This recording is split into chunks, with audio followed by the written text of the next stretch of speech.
Halo adik-adik, jumpa lagi di Teknologi Budidaya Tanaman Buah. Kali ini kita akan membahas tentang panen dan pasca panen. Kalau kita mengetahui tentang panen dan pasca panen, kita akan membagi dua sesi dari materi ini menjadi teknologi panen dan teknologi pasca panen. Di teknologi panen, kemarin di materi sebelumnya kita udah cerita bahwa beberapa hal yang menjadi notifikasi penting panen buah mangga di Indonesia, yaitu satu, dipanen dengan waktu tertentu. Jadi artinya dalam satu musim orang mungkin hanya memanen 3-4 kali. Yang artinya kondisi saat panen, kematangan setiap buah tidak sama. Ini sebabnya warnanya bisa jadi begini. Dan itu merugikan kita di proses pasca panen. Karena kenapa? Karena kematangannya juga tidak sama. Walaupun di-trigger dengan perlakuan kimia yang sama, tetapi tidak akan memberikan hasil yang sama dan kematangan yang sama sesuai dengan keinginan pasar. Dan kebanyakan buah tidak sesuai dengan keinginan pasar. Selain itu, proses panen yang sangat konvensional menyebabkan buah ini terkontaminasi dengan getah buah ya. Getah buah mangga itu tergolong cukup keras sehingga merusak kulit. Bisa bayangkan kondisinya mangga kita tidak pernah bersih. Tidak banyak teknologi yang saat ini diterapkan di Indonesia untuk mengatasi dan meningkatkan kualitas dari penampakan buah mangga kita. Jadi memang kita punya problem-problem itu di dalam panen. Nah, bagaimana teknologi panen saat ini yang sudah kita kenal? Kita akan lihat beberapa teknologi berikut. Saksikan videonya. Nah, adik-adik, kita akan melihat di sini bagaimana proses panen buah mangga dan kenapa kok getahnya bisa keluar seperti itu. Mangga memang memiliki tekanan higroskopis di dalam buahnya sehingga menyebabkan saat dipatahkan itu dia nyemprot seperti itu. Dan itu harus dibersihkan dengan peralatan dan air tekanan tinggi.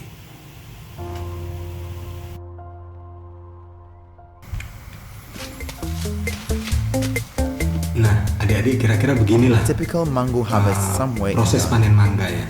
Kebanyakan petani tidak secara selektif memilih mangga yang akan dipanen. Jadi What mereka melihat these saja workers ukuran don't lalu langsung realize, this type of harvesting is one Tapi of the most ternyata itu effective memberikan ways to dampak yang sangat destroy buruk. the output of Kenapa? your own Karena ada hard labor. statistik yang menjelaskan. Let Nah, all the harvesters efek meet dari under panen that yang seperti tree. ini adalah Agronomist kita Daniel kehilangan Kumayiri banyak buah came to yang inspect seharusnya the bisa kita harvest. As I manfaatkan observe dan you masih tetap harvest, bermanfaat. I have seen a Prinsip lot of pertama itu things adalah that you are doing karena wrong. tidak pernah ada Harvest is a bunga very crucial buah part of mangga, your work as a farmer. If you bunga get it tanaman right, mangga yang you will be rewarded with higher yields and better fruit quality, which translates to muncul more. bersamaan, artinya selalu In this berurutan. film, Itu we will berarti show you what you kematangan need buah to do tidak to akan pernah improve sama your antara harvesting satu practice. mangga dengan mangga yang lainnya, dan itu harus menjadi perhatian petani. Oleh karena itu penting untuk melakukan pemanenan secara selektif. You agree with me that Mangga pada dasarnya berbunga tidak sama, tidak berbarengan. Dia mempunyai pola pembungaan yang kira-kira seperti ini. Setiap titik adalah masa pembungaannya. Dan dari ujung yang ini sampai ujung yang lain itu berumurnya sekitar 4 minggu. Dan artinya mangga berbuah tidak sama. Dan kalau kita melakukan panen dengan interval yang sangat jauh, artinya melakukan panen lebih jarang, maka kita akan memperoleh statistik bahwa 50% dari buah yang kita panen adalah buah yang pas umurnya, tapi 25% terlalu muda dan 25% lagi sudah kelewat matang. Dan ini dua yang matang dan yang terlalu muda ini pada akhirnya nanti akan terbuang karena sudah tidak sesuai dengan kebutuhan konsumen. Jadi kita hanya akan dapat memanfaatkan 50% produk buah mangga kita.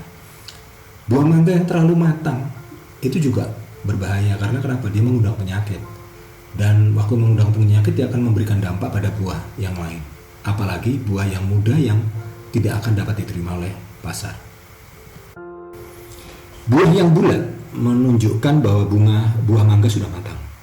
Karena dapat dikatakan seluruhnya sudah terisi penuh. Jadi tidak ada sudut-sudut yang patah-patah.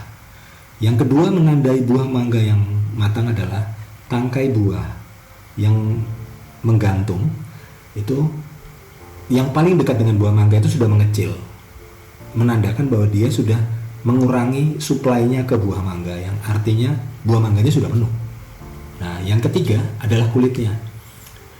lentisel atau titik-titik yang ada di kulit buah mangga itu akan perlahan-perlahan mati menuju ke kematangan, dan itu menyebabkan perubahan warna pada buah mangga tergantung jenis mangganya dalam hal perubahan ini.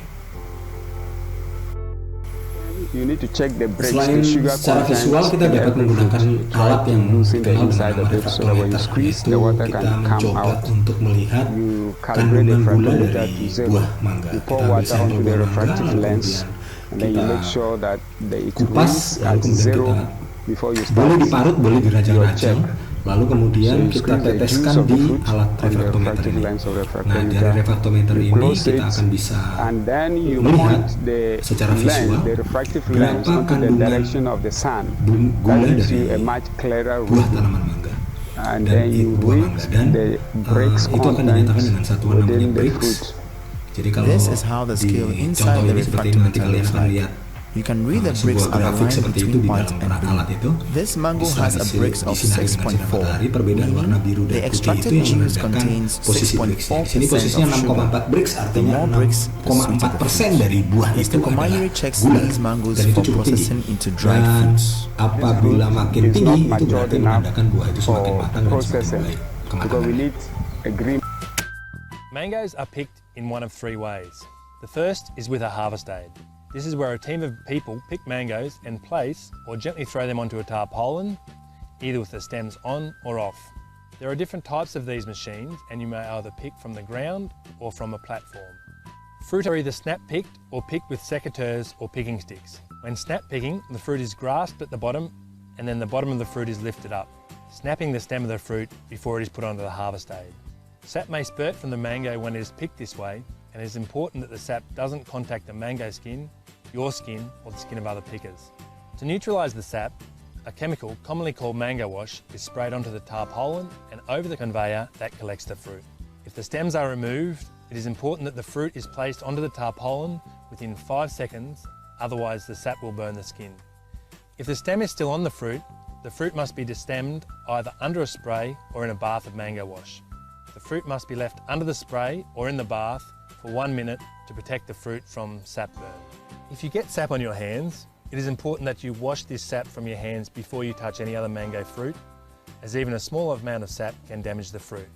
A picking stick is used. The second way mangoes are picked is with a hydraulic ladder called a cherry picker. A cherry picker is operated by a single person and moves up and down and inside and around the tree. The fruit is snapped from the tree and placed into a picking bag. Mango wash is sprayed over the fruit to neutralise the sap. When the picking bag is full, it is lowered to the ground and emptied gently into a bulk bin for transport to the packing shed. It is important that all fruit in the bag is covered by mango wash, so do not overfill the bag before emptying. The third way to pick mangoes is to pick with the stems intact and the fruit is desapped in the packing shed.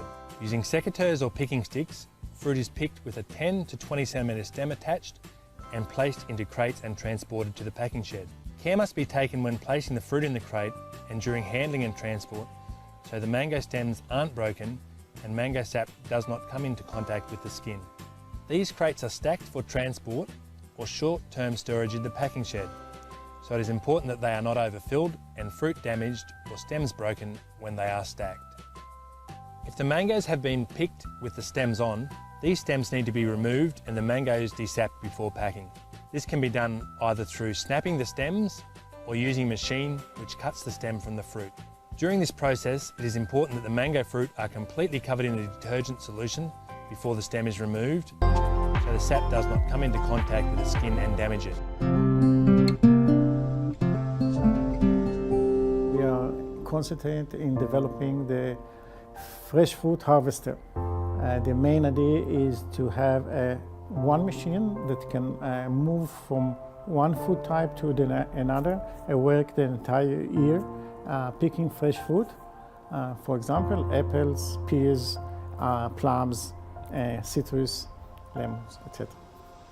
The tech that behind it is linear robotics.